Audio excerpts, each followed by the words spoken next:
What is going on, everybody? Welcome back to another episode of Unsolicited with Sam and Jordyn. I am Sam.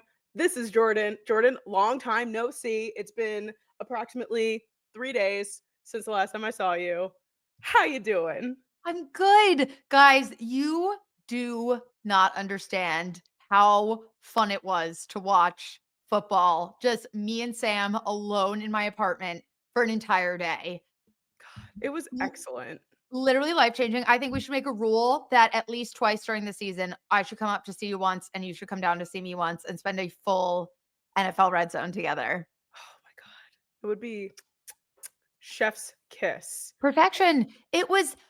Because you guys obviously know, and me and Sam, we literally talked about this. Me and Sam were like, I get to see your face and I get to sit and talk with you every week. So it like makes me forget how long we actually go like without hanging out in person.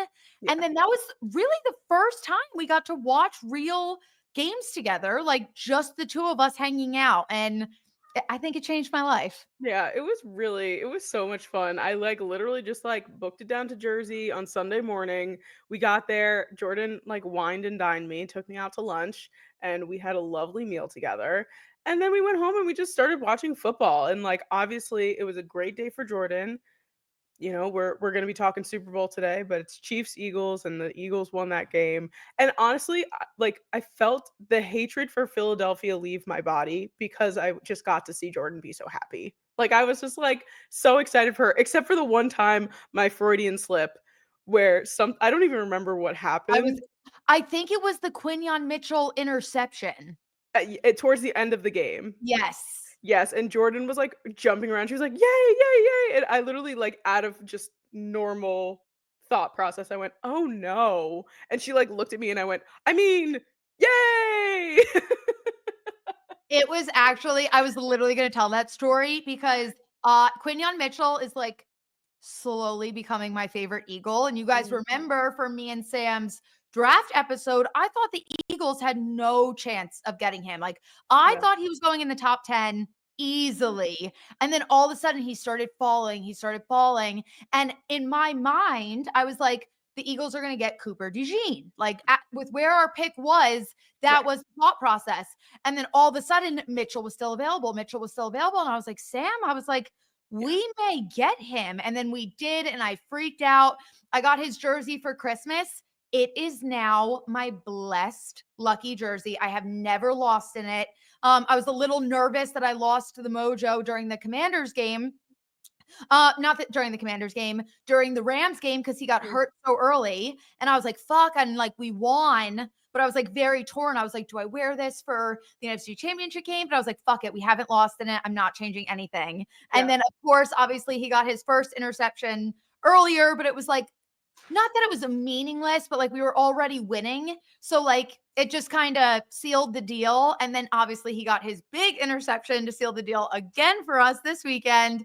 And I was so happy, screaming, and literally simultaneously I go, yes. And Sam goes, oh no. And I whip my head back. I was like, what? And she was like, force of habit. She was like, Yeah, it's like just like, too I was like I was really trying to be a supportive friend on Sunday you because were. You really, as a Giants fan, watching that game, you were amazing. I appreciate that, but I genuinely did just enjoy watching the game too because it was a very good game. Um, but and just again, I was with you, and you're a great person to watch football with. Thank you. So, and we never really get the chance to watch it in the way that's we've only ever watched Giants Eagles games together. I'm pretty sure. Yes, So, yes, this was obviously not a Giants-Eagles game, and the Eagles were in it, but, it was just so much fun, it was and we ate so much garbage, so and much garbage. it was delightful. I wouldn't regret a single second of it, and Jordan Uh, and I both, woke up the next morning because I slept over and, left early in the morning to drive back up home, and, we, looking at each other, and our hair is, all over the place, and we're like, "Good morning." Slept through the night like nobody's business. I was gonna say, oh, I also remember there was like 4 minutes until the second quarter, and Sam goes, do you think you're ever gonna sit down? Oh, And I yeah. was like, no, I was literally just standing in front. The pictures that she took of me, if you follow me on Instagram, the Yeah. pictures that I posted was Sam taking pictures of me throughout the game. And there was no sitting. Like, She literally like and at first I was like, okay, it's the beginning of the game, like she's super amped, she's gonna be standing. And then the first quarter ended, and then she was also like walking around and like doing stuff, and then she'd come back and everything. And then eventually I was like, she has not sat down since this game started. And then she went, let me try. And she like sat on like the edge of the couch, like literally just her butt was on the couch. And like within seconds she was standing up again. And I was like, you know what? I'm just gonna let her watch her football game the way that she wants to watch her football game. it was it was a very, very intense game. It was, and the Eagles it was funny because Sam actually looked at me after the Eagles opening drive, and it was the Saquon touchdown, Mm. and she immediately looked at me and said, "You're going to the Super Bowl." She was like, "I'm so," like, she was like, she knew, but, like, obviously, as an Eagles fan, like, I don't wanna get overconfident, I don't wanna jinx anything, I don't wanna get my hopes up, and then all of a sudden, we're like there's, like, 20 we're winning by, like, 25 with like 4 minutes left. And Sam was like, "You're going to the Super Bowl." And I was like, "Not yet." Like, I was like, "I Yeah. need the clock." And then all of a sudden there's like 3 minutes left. They're dumping Gatorade on the sidelines. I was like, "Is it over? It's over?" Like, I was in just like shock, complete and utter happiness. Unfortunately, the happiness did not last too long past that because me and Sam were both very much rooting for the Bills. I said to Jordan, I said like right after that Eagles win, because obviously, like I still have that feeling in me that I'm like, okay, I need a team to root for, and it's gonna be the Bills. And I literally looked at Jordan, I was like, I need the Bills to win so bad for like my mental well-being. And like literally I had the same thought in the beginning of the Eagles game as I did in the beginning of the Chiefs Bills game. Like I was just like, the Chiefs are winning. The Yeah. Bills are not gonna win this game. And Jordan was like, there's so much time left. And I was like, Josh just was out there. He looked so frustrated. They were not working with the magic that they've normally worked with. I mean, the Chiefs defense and Steve Spagnuolo are some of the best defense that you will go up against. Mhm. And why I think that despite it being like these two teams, like it's going to be a good game. And Yes. we've already seen this be a good game back in 2023, Oh my god, I literally 2024. just did a video on this. What were the years? I think it was 2020 was when they played in the AFC Championship, or 2021 they played in the AFC Championship game, So it and was then it was well, either way, we've watched the Chiefs and the Eagles in the Super Bowl before. oh, I thought you were talking about I'm so sorry. I thought you were talking about Bills, No. Chiefs. Eagles Chiefs was 2022 season. Okay, so in the year of 2023 then. Yes. But no, yeah, I was saying, like, even though I knew the Chiefs were gonna win, I was like, "Okay, now I'm just looking forward to the Super Bowl being a good game." And I was just talking to my parents about this because my mom really doesn't like the Chiefs, and she's not a Giants fan. So she, like, looked me, like, in the eyes, and she was like, "I'm rooting for the Eagles." And I was like, "You do whatever you need to do, mom. I won't be doing that, but I will be rooting for just like a solid, good game." Like, I don't think I can root for the Chiefs either, to be quite honest with you. Like, it's just it's a tough spot to be in as a more like generic sports fan that's not specific for these teams. But I do think it's going to be like a super competitive game. You guys both have really good defenses. Um, I mean, Jalen Hurts, Patrick Mahomes, it's gonna be a good game, and it's been proven that it already will be. So, but yeah, poor Josh Allen. Every single time they showed him on the sidelines at the end of the game with the helmet and the jacket on, I was like, "Buddy, I promise one day you will be happy again, but today won't be that day." The moment that I think it really sunk in for me was the clip of him after the game when he went into his press conference and he just stood up there and he literally just took the biggest deep breath and went, and then they started asking him questions and you just see him It be was like like, right away too. They were just like, "Yep, "So you haven't done it. How do you feel?" Obviously, he's gonna feel like shit. yes, Come on, like, I literally but did you see that Haley Steinfeld has, like, finally, like, kinda come out in public on video saying things about him? Like, she's like, "He's the hardest working person I've ever seen. I'm so proud of him," like, all this stuff, and I'm like, that's the things that he needs to hear right now. yes." He just needs his love. He just needs his love. And the one thing that I want to say before we get into some more deep, like Super Bowl predictions and everything, Mhm. well, I guess this is, but I'm just really, really praying for a fair game in the Super Bowl. And I know the narrative of like the refs and the Chiefs, like it's been ongoing. And at first, like it was a joke. It's like the Chiefs, they were getting some calls, some questionable calls, but it was just like, haha. It's getting to the point where it's not fucking funny anymore, and it feels Yeah. very off, and I don't even wanna be that, like, against the Chiefs, NFL conspiracy. Like, I've tried so hard to be like, "Let me watch this unbiasedly," and, like, it's just getting to the point where you can't. Like, every game, no matter what, the Chiefs are getting calls that no other team would get. And I literally made the joke to Sam because there were a few missed calls in the Eagles game on my own team. And I was like, oh my God, they want us in the Super Bowl. Like, Yeah, I was like, like, "How does it feel?" And she was like, "I feel like God's favorite." I did. I was like, this Yeah. is what Chiefs fans feel like all the time. But like, so that obviously happened before the Chiefs game. And obviously, we know there's a lot of history with Chiefs Bills. Like, there's a lot going on there. And I was like, I just really, really hope for a fair game. And I'm sorry, it just wasn't. And like, now as my team is about to play them in the Super Bowl for the second time, and our previous Super Bowl playing against them ended on a very questionable call against the Eagles. Like, it Yeah. just has me very, very nervous, especially the Eagles are a young team.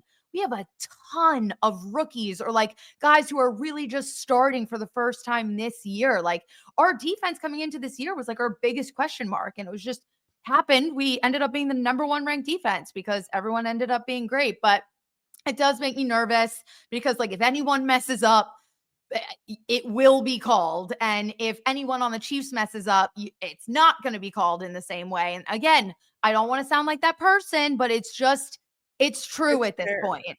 It's so fair, like, I remember you saying on Sunday, someone specifically, Jalen Carter, is, like, Yes. someone who is a younger guy and still isn't completely acclimated to the league yet, and, like, with, being in the league, when you become a veteran, it's because you've been there for so long and you know certain things, like how to deal with the refs, and some of these, younger guys don't know this yet, and not to say he's, you know, like someone who's going to always try and pull a flag or an aggressive player or anything like that, but he definitely is, oh fuck, what's that word? He's feisty. He's feisty.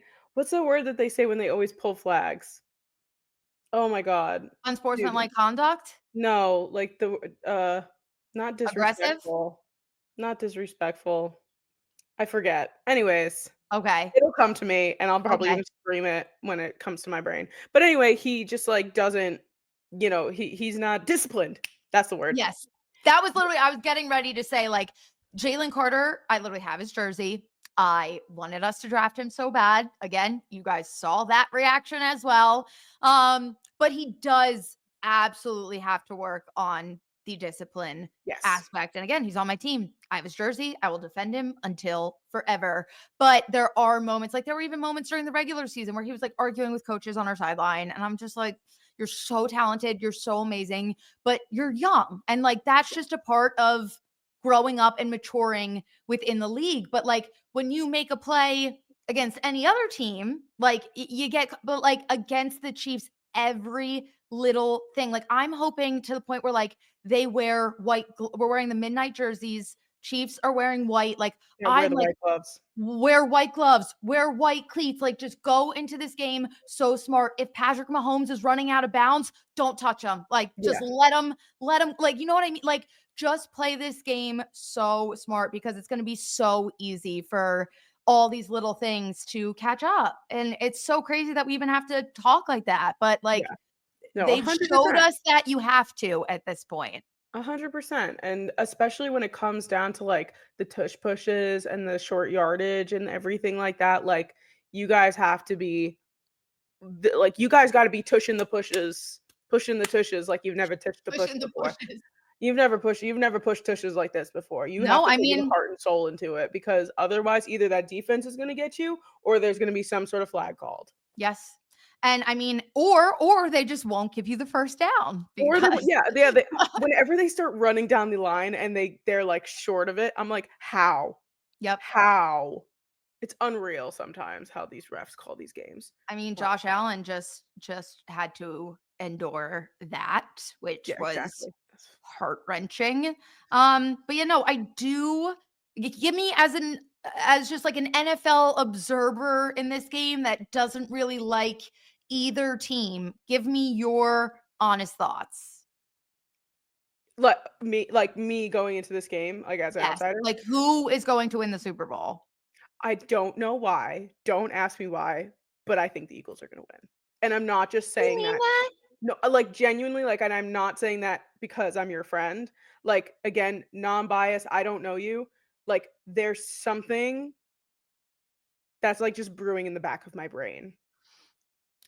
I like, mean that so genuinely. Like, I don't know. Saquon is just absolutely freaking murdering everyone that he ever runs near. Like, it is unreal, and Jalen's looked great. And you know how much I hate Nick Sirianni, but this is his 2nd Super Bowl. And, like, like, respect where respect is deserved at this point, and it's just something about it, and I know the world, like, the Swifties, everyone wants, like, the Chiefs to get it. Actually, I don't even know if everybody wants the Chiefs to get it, but, I don't like, know how many people are even gonna watch this Super Bowl, if I'm being honest. I think I've heard everyone's pissed. I've heard quite a number of people say that they don't wanna watch the Super Bowl. Yes, no, I have Um in my comments, like, non-Eagles fans are like, "I'm rooting for you because I can't root for the Chiefs, but I'm not watching this game." Like, Which is crazy because it's the fucking Super Bowl. right? But, like, no, like, but, like, again, genuinely, I do think that there's something within this Eagles team Thank you. that's gonna show up and show out, but that is only if they take your advice and play this game smart, and, like, it's like you have to play the game of football, but you also have to play against the refs. You have to play against Andy Reid. Like, they have such crazy calls with some of these plays that, like, I mean, the fucking snow globe thing where they were all holding hands and running around in a circle. Like, you have to be prepared for literally everything, and it's not gonna be easy, Mhm. but I don't think it's impossible. No, I've been feeling it all year. And Yeah. I can't explain it because like coming into the season and like we even had the conversation. You asked me when we were 2-2, 4 weeks in, you were like, "Do you think the Eagles are making the playoffs?" And I was like, "I need to see more." Like I was like, right now I'm feeling very unsure, but like before the season started, I had some question marks, but like I've just had this like calming feeling. And like even coming into the playoffs, this was obviously I got like anxious for every game. Like obviously you don't know, but in the back of my mind, every game I was just like, we're winning. And again, like I wouldn't outright say that just because again, I don't want to jinx anything. I don't want to get my hopes up, but like this entire postseason has felt different to me. Like the vibes are different. Jalen's different. Nick's different. And I'm sorry, where the fuck was our play calling from the NFC Championship game all season? It was brilliant. It was explosive. We utilized everyone. Jalen had time. Like I literally to Sam, she can attest for me. That entire game, I was like, we are so fucking good. Yeah. Like, And where you are. This team is insanely good. it's really, really crazy. And again, for how young we are, like I knew we were going to be a playoff team. I knew we had like Super Bowl potential. The NFC, there's a lot of question marks. Like it's much easier route to get to the Super Bowl in the NFC than the AFC, obviously. So like I knew we were like contenders, but I didn't know how serious it was until like the end of the season. And then all of a sudden it hit me and I was like, we're literally going. Like nothing can stop us at this point. And obviously I want us to win it for so many reasons. Like one for myself, I think I deserve it. But two, like You for do. thank you. But two for Jalen Hurts because this season just like really pushed me over the edge with the disrespect no matter what he does. If he's passing it, then he's not running enough. If we're running, then we're not passing enough. If he wins this game, it's because, oh, this happened. We're only winning because Saquon Barkley, as if Jalen Hurts didn't get us to the Super Bowl without Saquon Barkley. Like Right. all these things, and like all the talks of when we were coming into the postseason, Jalen Hurts was the worst quarterback. And me and Sam, after the championship games, we actually had a conversation. I was like, when does it get to the point where we start comparing Jalen Hurts and Lamar Jackson? Like, and again, the AFC is very different than the NFC, but like Lamar Jackson's on this pedestal coming from the person who loves Lamar Jackson most in the entire world. But Right. again, like you compare him to Josh Allen, you compare him to Lamar Jackson. Everyone can acknowledge how talented they are, but no one's acknowledging how talented Jalen Hurts is. And I'm just done with it. And a Super Bowl win for me kind of shuts up every conversation. So I'll be like, I don't fucking care. He won the Super Bowl. Like, Yeah. so I just really want that because that's my QB1. And I'm so, so tired of the disrespect. I agree with you. And honestly, if Jalen Hurts wasn't an Eagle, I would probably have him in my little quarterback pool that I Mhm, love so much because I do like Jalen Hurts a mhm. lot. And the only thing that holds me back from ever literally just like expressing my love for him is the fact that he's an Eagle. But Yes. my God, he's so talented. He's been talented since college. I love the storyline of him being in Alabama and Tua coming in and basically stealing the job away from him Mhm. and going, "You know what? I deserve better." Going to Oklahoma, killing it over there, and his demeanor in general too. I mean, like, I feel like every time you guys, like, win something big, like the NFC Championship game or, like, anything like that, like, he has this big smile on his face, and I'm like, "He's showing emotion," and, like, that's how Yes. you know how important this is to him. Which, by the way, I can't get it out of my brain, the Shamar Moore comparison to him and the guy from Criminal Minds. Identical. He could No, this literally, that actor could be his father. it's so true. It might be his father for I It don't mu know what their age difference is, but I'm gonna look it up. That's hysterical. No, I just really love him. And Nick Sirianni, when they showed him for the first time on screen during the NFC Championship game, I looked at Sam and I said, "Why did he let his hair get so long?" And Yeah. I am fucking praying that he's growing it out and he shows up to the Super Bowl with a buzz cut. I would do anything for that man to show up with a shaved head because the second he shaved his head this year, our Are season you guys turned around. I was I was gonna say you guys never lost a game after that. We lost one, the Commanders. Oh, gotcha. By the way, the year that Jalen Hurts was born, Shamar Moore was 28 years old. So So he could be his father he easily. could be his dad for sure. I'll start the rumor. It's Okay. fine. I'll do it. Tinfoil hat's back on. tinfoil hats back on. But no, literally, it is just crazy the fact that people do not give Jalen Hurts the respect that he deserves. Circling back to that, Yeah. because he's phenomenal, and it probably has something to do with the fact that whatever team he's on, his coach, the color of his skin, bring Yep. that up, and Yep. like Talk literally about it. anything.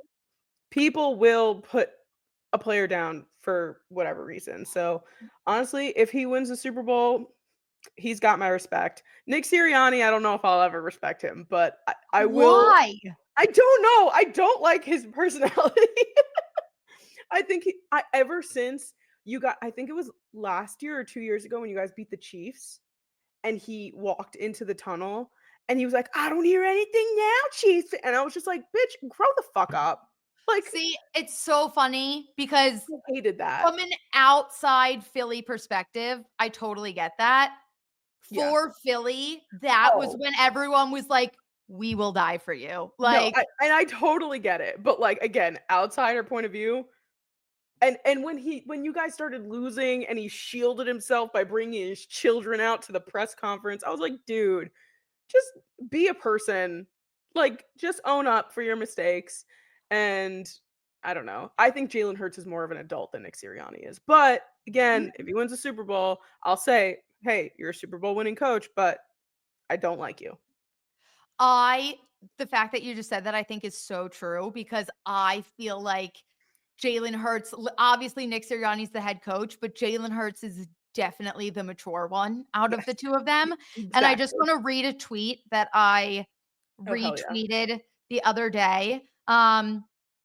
It says, I'm not taking back a single word of slander I said about Nick Sirianni this year. I want him to print it out, read it back to my face, and then shoot me in the head on Broad Street in 17 days. And I stand by this. I retweeted it. Because coming into the season, I said, there are a lot of question marks around Nick Sirianni for me. Like, this is a big year because obviously we had the collapse at the end of last year. Right. And so I was like, this year is going to prove a lot. And then our bye was week 5. So I'm That's like, I crazy haven't even still. gotten used to the season yet. And my team is on a bye. Like, and we started 2-2. So all of a sudden we're 2-2 on the bye week. I'm watching everyone else play. And I was pissed. Like, we didn't look right. Like, nothing was clicking. And I was like, this may be the end for Nick Sirianni. Like, I don't know. I went up and down with him so many times. And listen, like, even if we lose this weekend, Nick Sirianni still earned my respect so, so much this season. Because we also have to factor in that Jalen Hurts has had 3 different offensive coordinators since becoming the Eagles starting quarterback. He's Yeah. going to have a 4th because Kellen Moore is now the lead for the Saints head coach job. And so, like, the fact that the two of them, they've had a lot of turnover we had like majority of our vets retire. Now we're coming in with a young team, and it's like the two of them, I don't fully understand the dynamic because there's a lot of talk of like they don't fully like each other, but Yeah. it worked for whatever reason. It's working and they figure it out. So again, I don't fully know what's going on, but I would just like, I always love the Philadelphia Eagles. I would always die for my team, but like this team right now is special. And I always thought that no team could make me feel the way that 2017 did, because that vibe, again, that talk about underdogs. Like, we won the Super Bowl with LeGarrette Blount and Corey Clement. Like, it was with Nick Foles at quarterback. Like, Against Tom Brady. Nelson Aguilar as our wide receiver. Like, it's just so mind-boggling to me. Like, Yeah. and so like that team was so special. And then obviously we had like the turnover with Carson Wentz and Jalen Hurts. And then there was one point, and I am pretty sure we were podcasting together at this point, where I was like, I don't even recognize my team right now. Like, Hmm. I didn't feel connected to anybody. It was all new. That's And how that I was feel really right tough now. coming after. Yes, like that. It's a tough feeling. It's weird. So the fact that this team can like bring that back, and like, I just have all the Super Bowl 2017 vibes back again. So I just want good things for everybody. Well, I mean, there is another team in this Super Bowl that we just completely just like we're like, "Man, we're not even gonna bother." No, let's But talk about the Eagles. but to just bring up another topic that we love to talk about, let's talk about the Taylor on the field, because like, they looked fantastic. They And looked great. I just love how enamored she get, like, as if you don't perform for 90,000 people. Yeah, She's on the field with him after the game and she's like, this is the most amazing thing I've ever seen. And like, yeah, you know how much he respects her. So to hear that from her, you know how much it means to him. Like, it's just very special. I know. I'm gonna just quickly look up yeah, okay. January 26th versus the Bill. 2 receptions for 19 yards, 0 touchdowns. That was Travis Kelce's statistics, and she went down there and looked at him like he fucking threw the ball and caught it at the same time. Yep. And you know what? And I love that for her. Yes. I do. Like, I'm so happy that she's so proud of her boyfriend. And I mean, she looked great. She wore the same my camera just went out of focus. Um, she wore the same skirt that she wore to last year's AFC Championship Mhm. game, and now everyone's like deeming it like the lucky skirt, Yes. which is interesting. Um, What what did you think of the outfit I was just though? gonna say wasn't my favorite look of hers. Yeah, I will live and fucking breathe by the red fuzzy coat with the black mushroom hat I and the agree. pink slip. Unreal. Probably my favorite look she's worn to a Chiefs game the past 2 years. Like it, I One of I my don't know favorite outfits of hers ever. ever. I don't know what it is about it. I think it's the lip. I think it was the change of shade of lip, but I loved it. I Um, just thought everything worked, and I love when she shows up and she's like, bitch, I'm fucking Taylor Swift. And like that was one of those outfits because like we've both been Swifties our entire lives.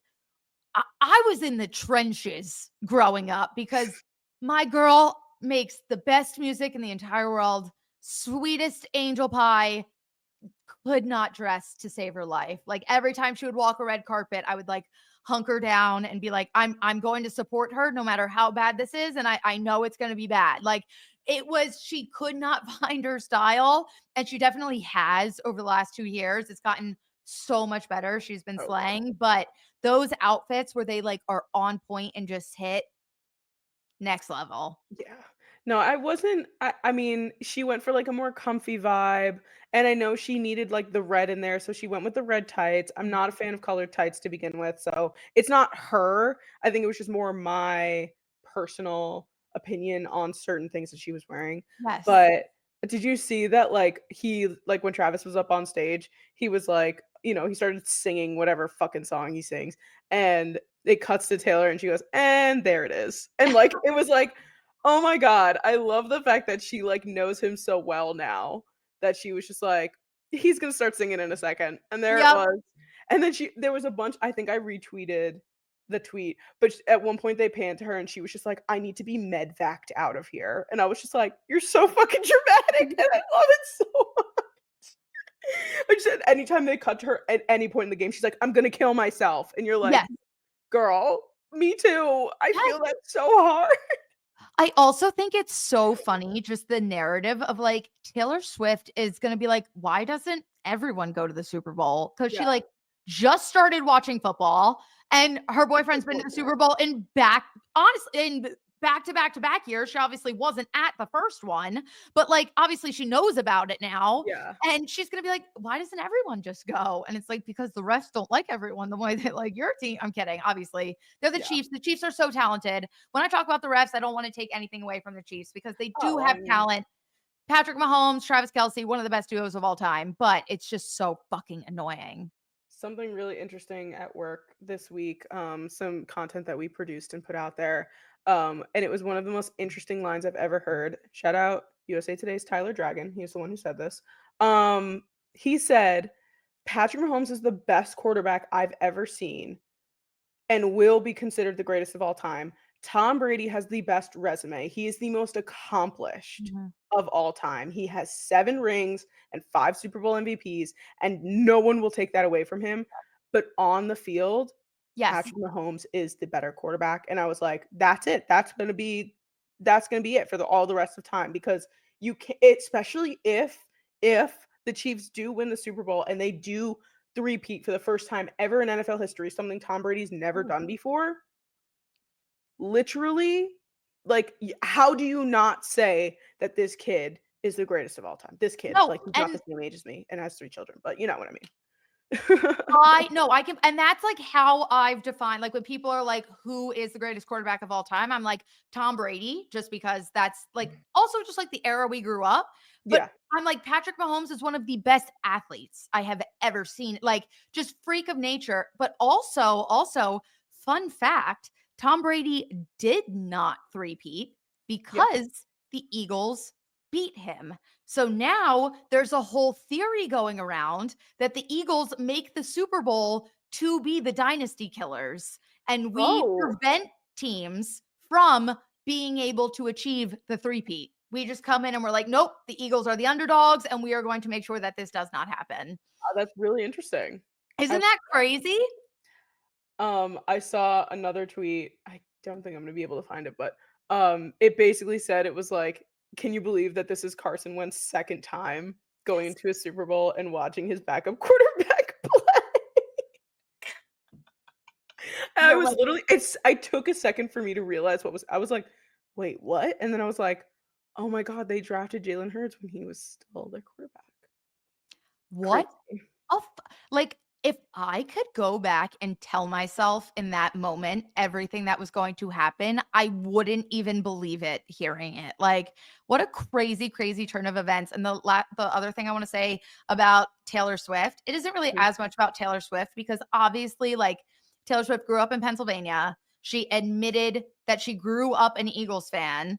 Yeah. She has I mean, there's a picture from her from Gold 2 rush. years ago walking around New York City in full Eagles gear, Gold Mhm. Rush, Eagles t-shirt hanging from the door. I Mhm. was at the show where she You were. confirmed that it was the team.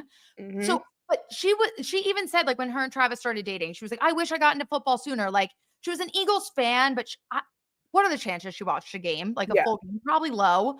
Her dad, however, was an Eagles fan, for sure. grew up an Eagles fan. So I am very, very interested. I just wish I could like be a fly on the wall for these conversations, like how he's feeling. Cause like obviously the same way that Jason Kelsey talked about it on New Heights, like Travis was Right. like, "Who are you rooting for?" And he was like, "The Eagles." Shows up in an Eagles fight. He's like, "I'm an Eagle for life." Will I root for my brother to have a good game? Will I Yes. be happy for my brother if he wins? Of course, but I want the Eagles. And so, like, I just wonder where Scott falls into this. And also, furthermore, I am so intrigued to see where Kylie Kelsey sits. For I do not think she will be in Travis's box. I think she will buy a seat in the stadium and watch because that girl will not. She literally said she was like, I will never wear another team's. She'll wear red for Chiefs games or yellow, but she will not wear a Chiefs logo.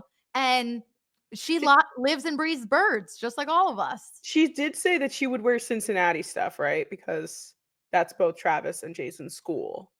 So Yes, she'd yes, wear Cincinnati stuff, but yes, not Chiefs stuff. No, honestly, I would respect her so hard if she was just like, "No, I'm not sitting in here with you yes, guys," and sits out in the thing. Because she's like the Delco princess, right? yes. She's literally the epitome of an Eagles fan. Yes. Um, yeah, that'll be really, really, really interesting. Yeah. Especially because if I were her, I wouldn't want to be in that box with, like, No. all the Mahomeses and, like, whatever other Kelseys are in there and, like, Donna and you have to root for the I don't know. It would probably just be awkward. She's probably just saving herself an awkward situation Yes. if she Yes. doesn't go in there. No, and I've listened to her podcast, which is phenomenal, by the Yeah, way. it is. It's really good. And she talked about how superstitious she still is on Eagles games, like all her things that she does. And I'm like, there's no way she is that superstitious. And she's going to, no matter how much she loves Travis, and we know she loves Travis, that's her fucking brother-in-law. Mhm. But I just cannot see a world where she is sitting surrounded by Chiefs fans, even if it's your brother-in-law. Yeah, yeah. It's definitely gonna be very interesting. I know. Maybe But her and Scott Swift will sit together. I did see the video of Scott, like, pretending to give Taylor a high five and then, like, pulling the high five back, and I was like, "Scott, That was you." his way of saying "Go Birds." That's what Yeah. I'm gonna take it as. He's so real for that. But, yeah, I would say on this show, we are unanimously believing in the Eagles. Not root I won't be rooting for them, but I do think that they'll win. I will be. Now, here's the thing, Sam. Yes. You've known one of the tattoos that I wanna get is 4133 tattooed on my body. Been debating this for a while. Mhm. The night that the Eagles won the Super Bowl, I almost got the number 9 tattooed on me, and Right. there was a very nice tattoo man who said, "I'm not No. going to do this to you right now." Um, and he said, "If you come back tomorrow, I'll do it." And of course, I was very hungover the next day and I did not go. But now, say the Eagles do win, I need to get something to monument these something relating to these 2 Super Bowls. Do I just get to go Birds? Do I still get 41-33 because that was our first Super Bowl win ever? Like what am I gonna do? You might need to depending on, like, what happens, maybe you need to merge together. Maybe you just might need to just get separate things. Maybe I you just know. need to start, like, a whole piece of just all Eagles Super Bowl things through your entire lifetime. That would be absolutely unreal. And the last thing that I want to say about the Eagles, about Super Bowl, because we do have other topics to get into, Mhm. but I just think it's so funny. And I've seen so many Eagles fans making TikToks about it. And I laugh at every single one where, like, all year long, everyone was like, Philly sucks. Jalen Hurts sucks. You guys are nothing. You're first round playoff exits. And now that we're in the Super Bowl, everyone's like, we have to watch the Eagles in the Super Bowl again. And everyone's like, again. Like, they were like, sorry, we have a franchise that prioritizes winning. Like, we've made the Super Bowl 20, the 2017 season, the 2022 season, now the 2024 season. It's like, yes, that's a frequent, but like that's I feel like fair, especially like I said, the NFC East isn't that as competitive as the AFC, but they're like, do you hate us and think we suck, or are we a dynasty? Like, and Eagles fans are like, we know we're not. Like, we've suffered after last season. I'm like, we deserve this. Like, we earned this. But I just think it's so funny, like the parallels, and I crack up every time. Yeah. No, it's a people, but people just jump to the like the biggest thing that they can find, which is we hate you and you suck. Yes, yes, Um of course. and yeah, I was one of those people earlier this season that said, "No, you guys are not going to the Super Bowl." I And know, and I yelled at you. and the people did not like that. And I said this last week, I'll say it again, hand up. I will swallow my pride. I was wrong. I was completely wrong. You want to talk about being wrong? When conversation, when the Eagles had DeAndre Swift, I said, we don't need to get rid of DeAndre Swift for Saquon Barkley. To who remembers that? And Yeah. then we lost DeAndre Swift to Chicago. And I said, okay, now go get Saquon Barkley. Mhm. And within, I think, 2 hours, we had him. So it worked Yeah. out. But talk about freezing cold takes. I want to shoot myself in the face for saying that. Well, we do have the other piece of the NFL to talk about before we get into our book stuff for today. And that is the NFL honors and the some of the predictions that we're going to get into. Yes. I did pull up all of the categories. We don't need to go through all. Well, I guess we could hit all of them. There aren't that many. Um, but I guess we'll start at the bottom and work our way up to MVP because that's like the Perfect. biggest one. So we don't care about assistant coach of the year. It's going to be Vic Fangio. I was just gonna say I'm looking at this list. Yeah, it's either gonna be him or one of the Lions coordinators.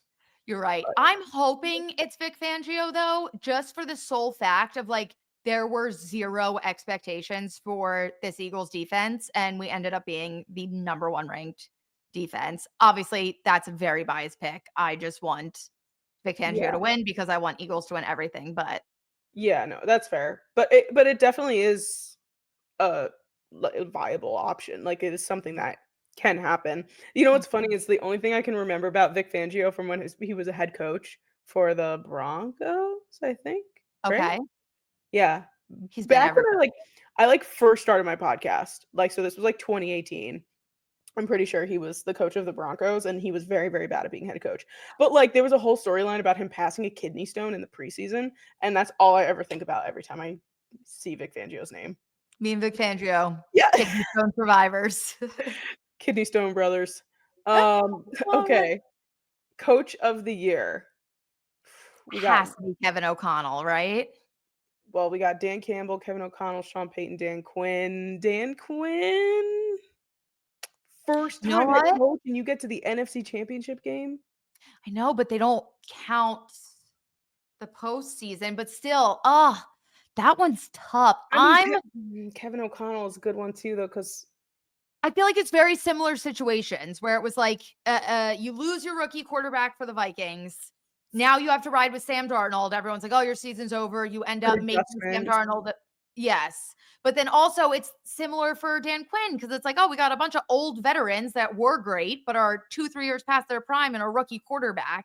And then if either of them win, I think it's deserved. Yeah, Everyone, I mean, this is a good list. Andy Reid, obviously, like he could be coach of the year every year. It's Andy yeah, Reid. yeah, And then Dan Quinn, Sean Payton, Kevin. I think out of these, not taking away from what Sean Payton did with Bo Nix, what Dan Campbell did with the Vikings. I'm sorry, Andy Reid, you are not winning. You have yeah. Patrick Mahomes, like duh.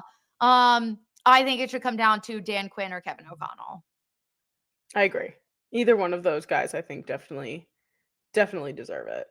All right, comeback player of the year. I love that fucking J.K. Dobbins is on here. I Did they? mean, he did almost his career was all I thought he was done. Yeah. I mean, I think it should go to Sam Darnold, just because, again, not including the postseason, you go 14-3 after being statistically one of the worst quarterbacks in the league. Like, I agree. I think it's pretty good. But like, it's funny to think of him as like the comeback player of the year. It's just like coming back from what? Being ass? Like, he didn't get injured, like, nothing happened, but, like, I don't know, that's But he was a backup, and yeah, now it's like and he was supposed to be the backup.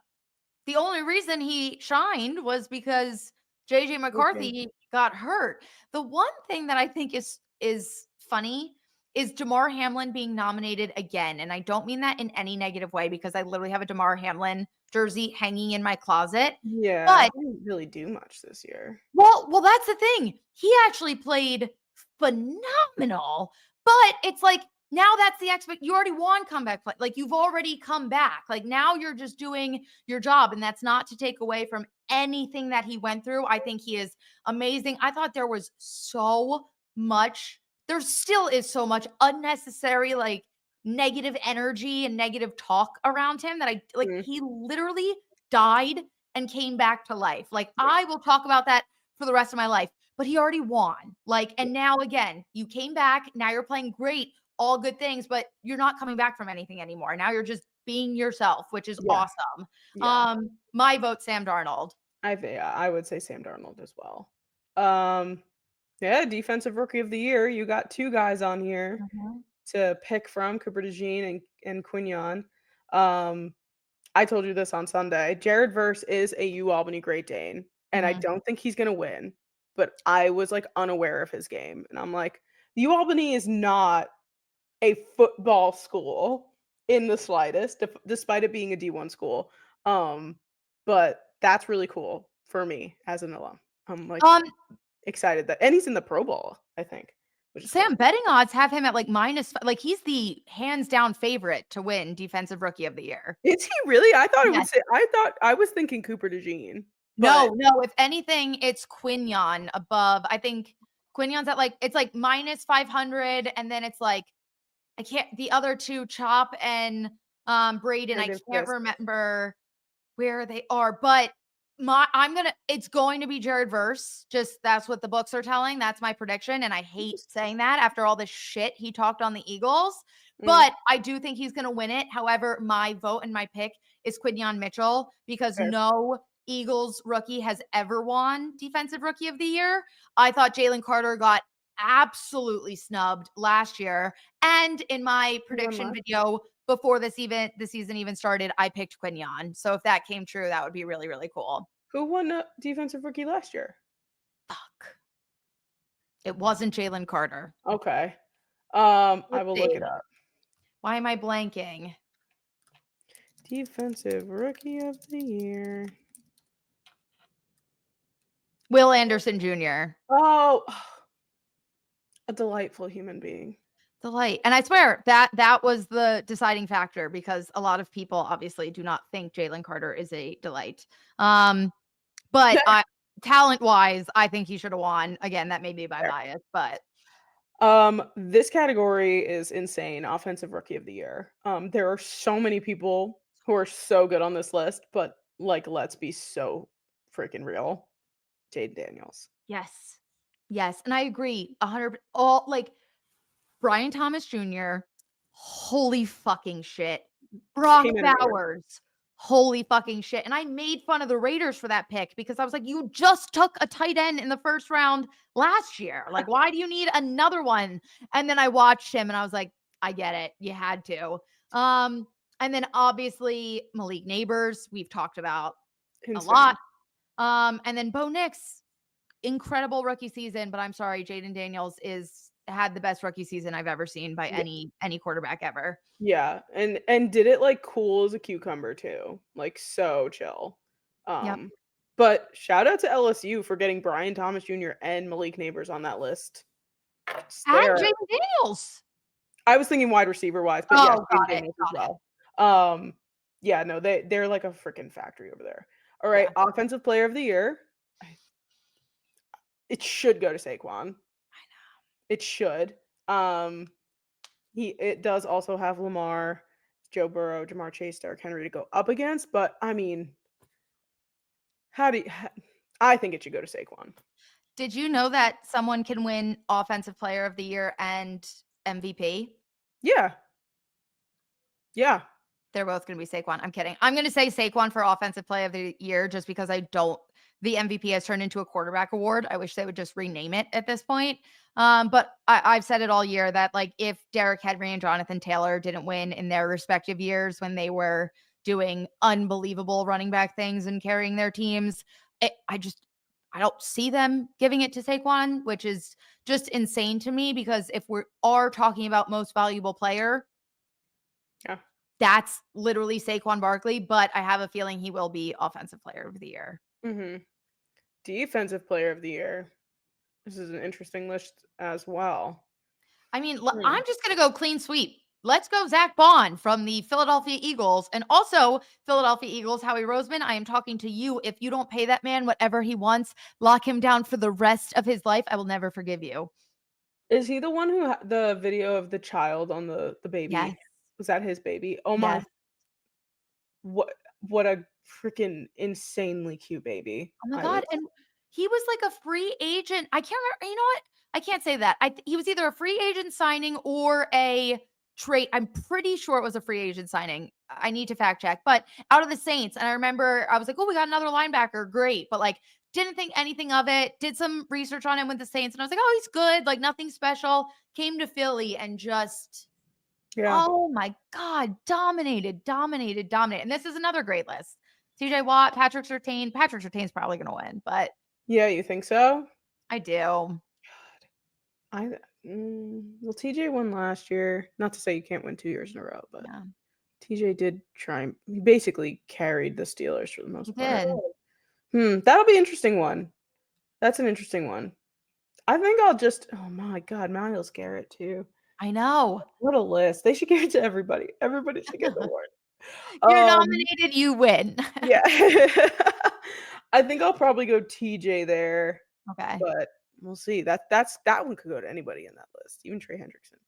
And MVP finally, which is the conversation we've had over and over and over again. I think it should go to Lamar. Statistically wise, he did the best out of everyone in that list. And yeah, like Saquon absolutely killed it. I'll stand by the fact that if he played week 18 and got that record, easy MVP.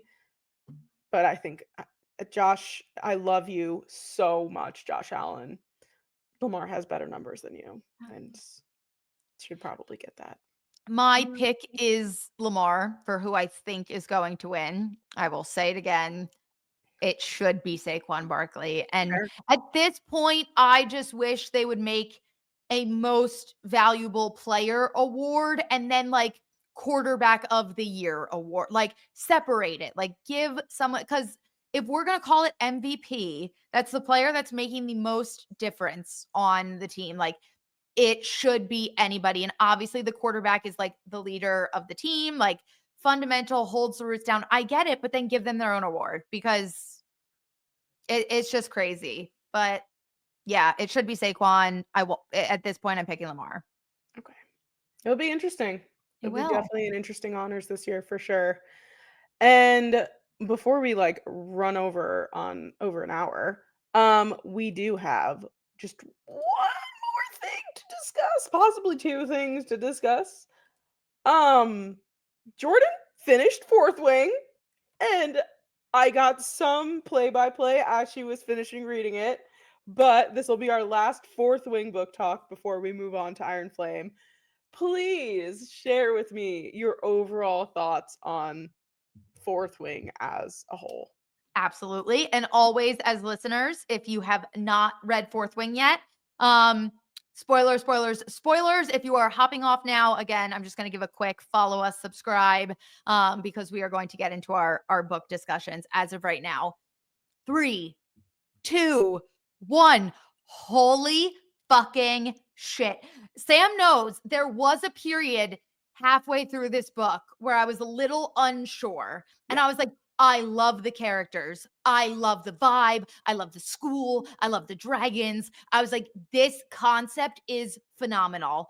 But there were a good 150 pages where it was just Xaden and Violet flirting and not doing anything. And I'm all for an enemies to lovers. But in a book like that, I was like, I want action. Like I was like, I don't care with the flirty eyes. I'm like, just hook up, like Yeah. do it. You're in love with each other. Like, and then they would kiss and hate each other again. And then they kiss. Yeah. I was like, I need more. Like, give me more. And oh my God, did we get more? Holy We shit. certainly did, yes. Oh my God. I was reading and I was like, Yeah. chapter 30. I was like sweating. Yeah. God, and my boyfriend was away on vacation. It was a lot. It was overwhelming, but oh my Yeah. God. And I had a feeling we've talked about it. Fourth Wing is set to be a 5-book series. And I've read a lot of fantasy. So I had a feeling I was like, I need to stick with this because the first book in a fantasy series is always setting up so much. So I was like, I know they're building tension. Like I know things are about to get crazy. And by the end of the book, I rated it a 5 stars. By the end, I was like, it all was worth it. It all makes sense. Yep. I was obsessed. And the ending to that book with the venom and the fights and the lightning, I was like mind blown. I was like, this is what I was waiting for. And it exceeded every expectation. It was just like the last 80 pages of that book. So I remember even you were like, I can't believe you're this far in and shit hasn't started happening yet. And I was Yeah, like, I I know. forgot when it I'm happened. fucking waiting for it. And I had like 80 pages left. And I was like, how does this end? Like, what happens? And then all of a sudden I was like, like it happens. I was devastated at the loss of Liam. Girl, when Gut you wrenching. when you said it on the show last week, I think, or 2 weeks, yeah, last week, and you were like, "I like Liam." And I was like, "I have to hold it together right now because that was a rough one." That It was was really rough one. it. And like, I get it. Like, authors have to kill off characters. Like, Yeah. that's how you keep things. That's how you hurt people. And you read to be hurt in some ways. But it was poetic, but holy shit, did it crush me. And the whole time I was like, no, no, like there's going to be some miracle. Like I was sobbing and I was like, he's going to live. Like something's going to happen. And then all of a sudden he was dead. And I was like, well, fuck. And not spoiling anything, there's this very specific part of Iron Flame, and you'll know it when you get to it, that I need to hear your thoughts on. Okay. Um, because it was not hard to read, but I was just like, "Oh my god, this is intense." But you'll know it when you get to it based off of Okay. this conversation. But yeah, and the thing was too, it was like Liam didn't die, right? His dragon died. And it was almost like he was just like, "Well, my dragon is dead, which means I'm gonna go soon." And you were like, "Wait, wait, wait, wait, wait. No, no, no, no. We could fix this. We could fix this." And Yes. like, which is exactly how Violet was feeling too, right? Like she was just like, "Oh my god," like trying to, make it. Oh my god, it's just tragic. So, Yes. so, so tragic. But And the way Rebecca Yarros writes, and I don't know if she's written any other books or series besides Fourth Wing. This is the first I'm ever reading her. I don't think so. She does such an incredible job portraying deep emotion. Like even in the way like Violet cares about Xaden and like when Violet was losing Liam, like holding him and like you physically feel Violet's anxiety, her sadness, like her lust. I just because that's really hard to do in an effective way, especially because she writes like their dialogue is very modern and very casual and very funny. And I feel like it's so easy for that to become cheesy. Colleen Hoover. But she nails it and it's awesome. And again, like the good emotions, the bad emotions, like you just feel like I felt like I lost a friend Yeah. reading that. And it was so sad. And then obviously the twist that I texted you and I was like, I knew it. There I was don't know how you knew it. I don't know. babe, once you read Throne of Glass, you will realize anything is possible. And so, like, I started thinking, and like when they talked about she was dying, they needed a healer. I was like, Brennan was a healer. I was like, Brennan is somehow going to be alive. And like, even in the moment, like, I was like, that's a crazy thought. There's no way. And then it happened. And I was like, let's fuck it. And like, it wasn't one of those plots. Like, I wasn't mad. I was like, that's what I want. Like, that's the crazy twist ending that I want. And I was like, I hope he's a part of the revolution. And then he is. Yeah. And I'm like, ah. But also, like, as sick as it was, like writing and plot twist, that's so fucked up to like fake your death for your family to the point that your father's heart gives out and Yeah. dies from mourning you. Like when Which yeah, go Violet ahead. literally called him out and he was like, "Well, I I sure thought you did. had dad." And she goes, "Until we didn't."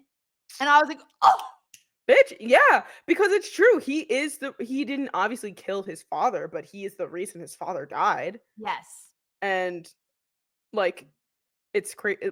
I don't know how far into Iron Flame you are, but eventually more characters figure out Brennan is alive, and it is Obviously. yes, and it is equally as like as more than Well, Violet. Do you let want me to get tell into Iron Flame? yes, I was like, before you say anything, let me tell you where I'm at, just so nothing. Um, fuck, where am I at? They just got fucking bags over their heads and were dropped in a field with a bunch of infantry. And I didn't like nothing's really that was where I left off just because I ran out of time on my lunch break today. So I don't know why they're in this field. I don't know what the hell is going on, but they literally just and she's like, at least it wasn't another assassination attempt. And I was like, you poor girl. Yeah. Like, No, she's like she's finding the silver lining of things. Um, but so and then obviously you know who Varish is. yes, I Um, was just gonna say that. Fuck, he almost just killed her. he is literally like the Umbridge of this Yeah. series. He is the absolute worst. I hate him so And much. and even Professor or not Professor, what do they call them? Is it Professor Carr? Yeah, I think everybody's a professor. Professor. When Carr, because like when you meet Carr, the first time you ever see him is him killing a cadet for their signet coming out. Like, and you're like, Yeah. oh, so you think he's like this really mean, awful guy, and then obviously he takes her out on Tarn, and he's definitely one of those characters where they're like not soft or friendly in any way, like they're brutal, but like it's just to like make you better. That's the vibes I get from him. And even he was talking and he was like, "You are going to kill her. And I do not support any of this." And like he even said, like, the dragons don't listen to you, they won't listen to her. Like they're dragons. They'll just light you on fire. Yeah. Speaking of dragons lighting things on fire, Yeah. Varish's dragon, like after everyone just crosses the parapet, they're all in formation with their squads for the first time. These dragons lights them up. And I was like, what is Damn, I going forgot about on? that. Yeah, no, Yes. he's the fucking worst, and his dragon is the fucking worst. Yeah, and I don't know what the beef is. I know there's beef with Tarn, and it begins with an S, Sola or something like Solas, that. Solas. Solas. It's his dragon's name. And I know there's beef. I don't know what the history is there yet, but it's getting good. She went to visit Zayden once, Mhm. and they had this like really, really intense makeout session. And that's when she was like, literally have sex with me. And he was like, no. Yeah. And now their roles are switched.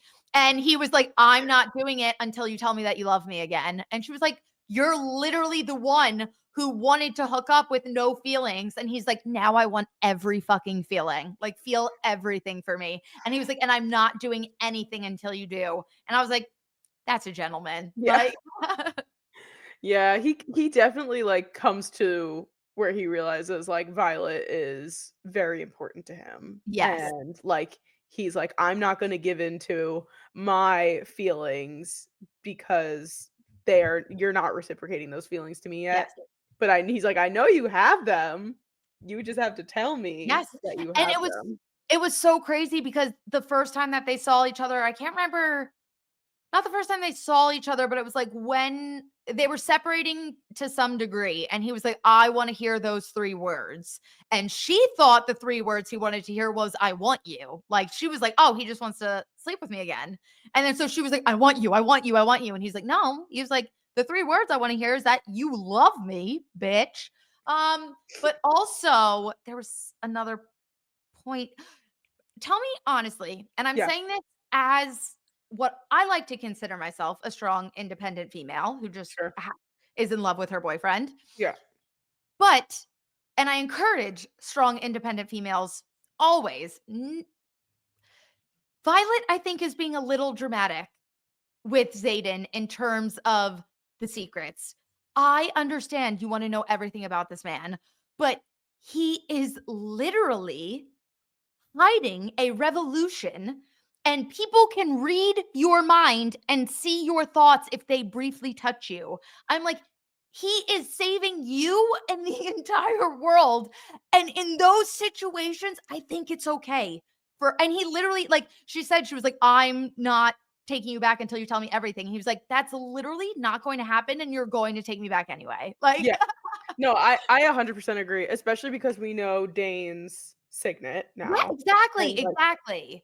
we know Dane also was very distrustful towards Violet and stole her memories without her even knowing. Mhm. No, I definitely there was I mean, it's at the same time, you have to remember she's like 20, Yeah. 21. Like that's how you react as a young person. You're like, "Tell Yes. me everything about you. Stop keeping secrets from me." But he's not keeping them from her because he wants to not tell her. He's keeping them for her for like the sake of humanity and Yes. dragons and like the world. It'd be one thing if all she had to do was lie and, like, put up a front and, like, then I feel like you know everything, you can be trained to lie, like, in that world, fine, but when, again, it's out of her control, like, people can just take things from her, and, oh my god, what's the professor who can just see the outcome of things? Oh, General Malgren. And she doesn't have, like, so if there are 3 of the, Mhm. rebellion kids with the relics, if there's more 3 or more, he can't see the outcome, Right. but she doesn't have a relic. No matter what she's doing, he could, even if she's right? Like, I'm Yeah. like, "You are a danger to the Yes. revolution that's going to save the fucking world." Yeah. So, again, she is one of the realest, we're over, and I promise I'll wrap this up, but No, you're good. she is one of the realest female book characters ever, though, because she's literally in class and she's like, this is from Fourth Wing. And she Mhm. was like, I know I have to pay attention. And literally in her mind, her and Xaden are talking through the bond. And she's like, are you hooking up with other people? And he's like, can you fucking listen? Like, Yeah. this is your education. And she's like, you've been with other people, haven't you? And he's like, I'm blocking you out. Yeah. Like, I love when they tell her like say like they put the he like locks his shields down yes, or like whatever, and that's just him literally like giving her the hand, like, "Bitch, yes, shut the fuck up." And her to him too. Like, yes. he's just like, "Bitch, shut the fuck up. I can't Yes. deal with this anymore." Yes, I Yeah. think it's so funny. But the fact that, like, the world is ending, all this shit's going on. She's in battle brief. I'm pretty sure her and Liam at the time had, like, just found, like, that one scroll that, like, they definitely shouldn't have seen. And she was, Yeah. like, putting together that, like, the school was hiding things. And she's in this class, and all she's thinking about is if Zayden's talking to other people. And he's Yeah. like, can you please stop? And that's when they had that moment later, and he was like, I was so upset that you even fucking thought that. Like, Yeah. Yeah, no, their relationship is very real because it isn't just like a perfect relationship. yes. But yeah, no, she's a little dramatic, but at the same time you have to take into consideration how young she is and also just like the circumstances. So I see both sides. But yeah, there's a lot of back and forth in Iron Flame too that I'm like kind of pisses me off a little. But we'll talk about it more when you get farther into the book. Yes, I'm hoping to read a bunch. I'm a decent chunk of the way through. I'm like at least a quarter. And then I'm hoping to get a lot more accomplished this weekend. And unfortunately, guys, this is our last episode pre Ever. no, pre Super Bowl. We will not have a show next week. So we hope everyone has a great time watching the Super Bowl, watching the Grammys, watching NFL honors. There's so much that we will catch up on after the Super Bowl. And I shouldn't even say, unfortunately, we're not having a show, because the reason we're not having a show is because Sam is fucking going to Radio Row in New Orleans to be the wonderful sports producer that she Thank is. Hence the you. Emmy in the background. Thank you. I love you. I love you. If you love us and this show, give us a thumbs up and subscribe to us here on our YouTube channel. And of course, follow us on all of our social media accounts. You can find us on TikTok and Instagram at the unsolicited_podcast. You can find us on Twitter at Sam and Jordyn. And then obviously, we are also available wherever you get your audio podcasts. And we will be back in 2 weeks. 2 weeks, baby. Weeks. Go. By the time we come back, the Eagles will be Super Bowl champions. Go Birds. Bye. Bye.